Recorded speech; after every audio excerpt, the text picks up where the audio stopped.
Hey, are you a guy in your 20s with low testosterone? You're going to want to listen to this. All right, our next caller is Elliot from California. Elliot, what's up, man? How can we help you? Well, I've got a question about testosterone levels. It's kind of a lengthy one, so if I start rambling, feel free to cut me off. But I recently got lab work done, and my test levels came back at 320 nanograms per deciliter. For reference, I'm 25. I train regularly. I eat fairly clean, and I get about 7.5 to 8.5 hours of sleep. My general practitioner says I should focus less on the numbers, more on the symptoms. This is difficult for me, though, because that's more qualitative than quantitative. That being said, couple symptoms are lower libido than years of recent past. Body fat and strength are both going up gradually. To me, this is kind of a paradox. I get incredibly tired early in the day. Usually I'm asleep by 8:30. But again, it's hard for me to tell if these are true symptoms, though, due to not having an accurate way to measure over time.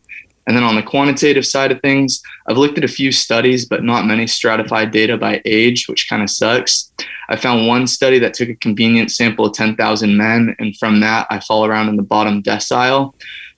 Being someone who likes to optimize things as much as I do, hearing that I'm in that bottom decile at this age sucks. If you were in my shoes, is there anything you would do to get your test levels up? Or do you think being on the lower end of normal is adequate? And thanks again. Yeah, no, that's a good question. What a nice way to present that question. Yeah, thank you for all that information. First off, I do want to be clear. None of us are hormone experts or doctors. Right. Okay, so we're going to talk from the fitness and health. Oh, I am. Side. I'm just hormonal sometimes. That's all. So things that can typically affect testosterone: not enough fat consumption, calories too low, lack of sleep, stress. There can be environmental factors. Testosterone levels have been declining generally in men for a while now. I mean, I tested very low about 6 months ago myself, but I'm not 25. So again, speaking just from my experience at your age, first off, what I would do if you're looking for advice on hormones is I would go to a specialist, right? So your general practitioner has very minimal knowledge when it comes to hormones, especially testosterone. Testosterone's been demonized for so long that doctors are just, they tend to stay away from it. That being said, though, his GP gave, I think, pretty good advice to him, which is don't focus so much on the number and focus on the symptoms, which is the same thing that Dr. Rand would say to him, too. They do, but here's the thing. 320 is, you're right above what's considered the bottom part of the range. Right, so he may not, the GP may not recommend testosterone therapy because of that. But also because of your age, so there may be other things you can do to jumpstart your testosterone, both behaviorally and maybe medicinally. There may be things that you can use to kind of jumpstart them. If I were you, I would, and I wish I did this earlier, I would go and speak to a expert in this particular space. We work with Regenerative Sport and Medicine. They're really good. I think the website is mphormones.com. So you can go on there, set up an appointment, and talk to them and see what's going on. Elliot, are you in our forum yet? I'm not in the forum now. It's free, at least for now. It's free, and it's unbelievably valuable. In fact, Dr. Rand spoke for the first time. So what we set up with them, this is for our audience, because this is becoming such a popular question. We set up a free private forum for people that have questions around hormones twice a month. Dr. Rand or Dr. Todd get on there and do live Q&As. We keep them recorded on there, so you could actually go on there right now and watch the last one. He went for 2 hours answering questions, and very, very detailed. And the more information you can provide him, like that question was so good. If you gave him that exact question, he would be able to give even better advice than what we could give you. And I'm with Sal. I recommend that you go talk to somebody like that who is an expert in that field and can answer all your questions and potential concerns. So go take advantage of that. And if you guys are listening to the podcast right now and you have similar questions around this is why we created this forum, is so you guys could get this free information. Yeah, and it's much more complicated too than, and this is what I've just learned in the last few months. It's more complicated than just the total testosterone. Free testosterone is more important. And then there's androgen receptor density. Like you could have one guy with a number of testosterone that's lower than another guy, but he feels so much better because he has more androgen receptors that are available for that testosterone. So that's why they say focus on the symptoms. Let's talk about the stuff that we now can advise you on, okay? So let's talk about your workouts for a second. Let's start there. What do your workouts look like? How many days a week are you lifting? How many days a week are you doing cardio? What does that look like? Right. So lifting 4 to 6 days a week and a modified push-pull legs routine. And cardio, I know you guys are going to yell at me for this one, but only a couple times a month. And that'd just be either Stairmaster or walking at an incline for about 30 minutes. You said a couple times a month? Yeah, not a lot. That's fine. I don't care about that. So, okay, so let's have you lift full body 3 days a week. Let's go there. Okay, that's give him anabolic. Yeah, I'm going to give you MAPS Anabolic. Follow that program. That 3 day a week, 2 to 3 day a week full body workout, in my experience with the clients that I have worked on who have monitored their hormone levels, typically is the most effective at getting testosterone levels to move up. Now, here's some good news. In my experience, I've worked with clients who've had low testosterone or lowish testosterone, and through lifestyle, we've been able to get it to improve by a good 30 to 50%. So that's a pretty big jump.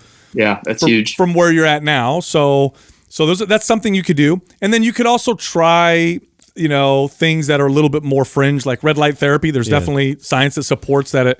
If you're not getting enough sunlight, especially, that's something to consider. You could get, I don't know if you got your vitamin D levels tested. If that's low, then your testosterone. I'm taking D3 and zinc to try to supplement that as is. Okay, good.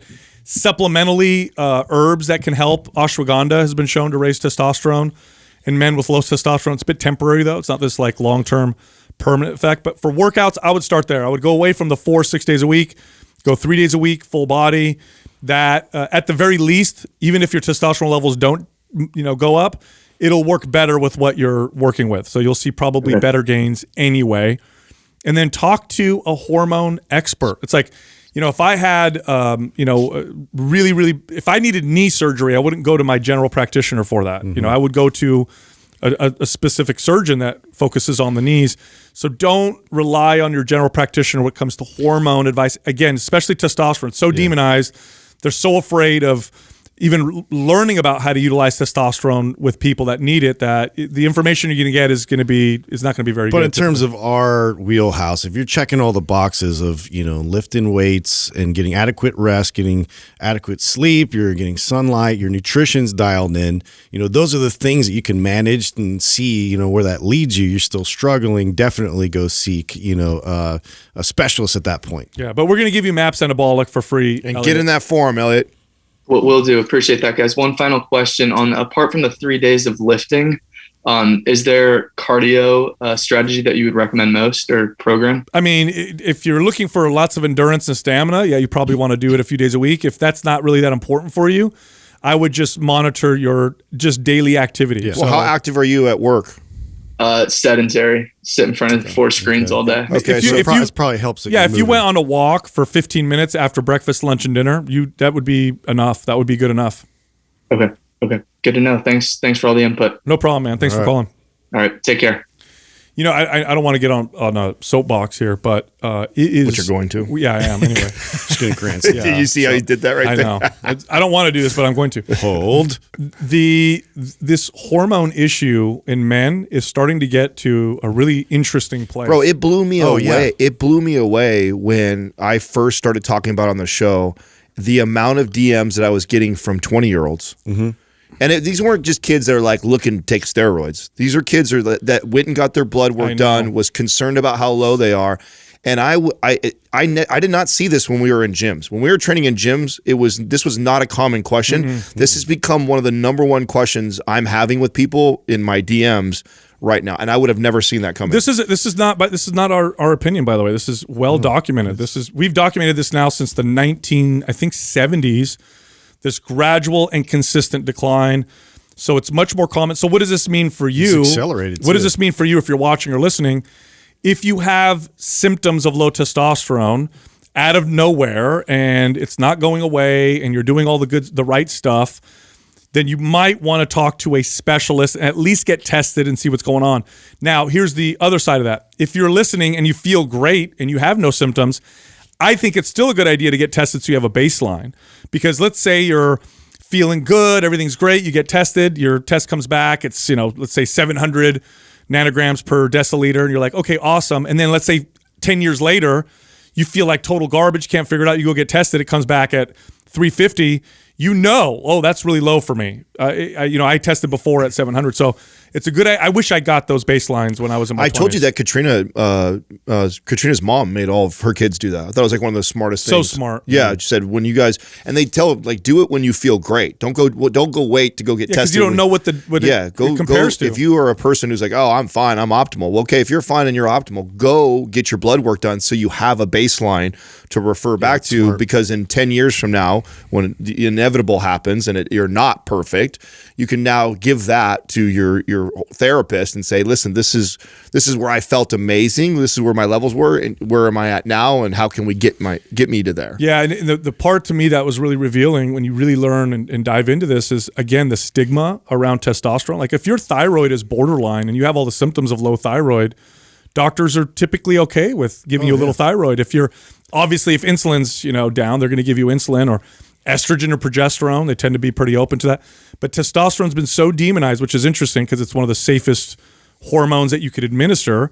It's so demonized. They're so afraid. So even if you're like 0.1 above the lowest, measure on that scale, they're really reluctant to talk about it. That's because nobody goes and takes 10x the thyroid medication. That's why.